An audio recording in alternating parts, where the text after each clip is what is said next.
Alam mo, Tito Weng, pag ganito, don't make it a problem. Huwag kang problema kasi God is good at the time naman. Talagang kapag halimbawa, abutin ka pa naman. Ako dito, magbabahay lahat talaga. Pang 5 Eh, years ang stock ko dito.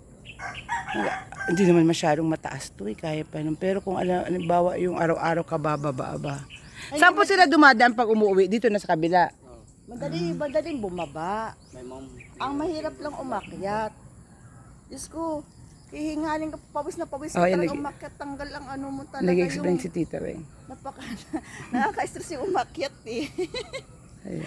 Talaga. Pero tumutulo talaga ang pawis ko. Ayan. Exercise yun. Tingnan mo sa papas Mas matindi pa sa Zumba talaga eh. 87 na 87. Oo nga, si nanay no, ang galing no. Maakyat siya dito. Napakilag na ng ano natin dito. So after linis ko sa bahay, maaga ako nagising. Ito ang nadadatnan ko dito. Walang, not expect, nawala ako. Take one. Yan. So guys, good morning everyone to all my people. Oh, yan. Ayan, nagbibideo din sila. Aga akong nagising. Naglinis ng bahay, nagluto, pumasok yung mga anjonakis ko. So ito madadatnan ko dito. Not expected. Nabubula ako! Sige, go lang, Tita Weng. Go lang. Hindi Go. Hindi ko ini-expect. Ay, ano ba? Nabubula ako! Hindi na lang.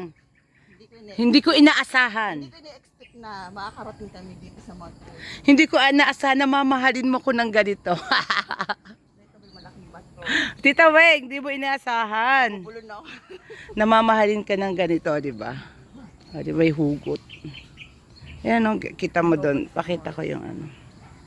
Ayan o, kita nyo yung ano, kapatagan sa baba. Ayan. Napakasimpleng buhay. Ay, may basketball ano rin court dito.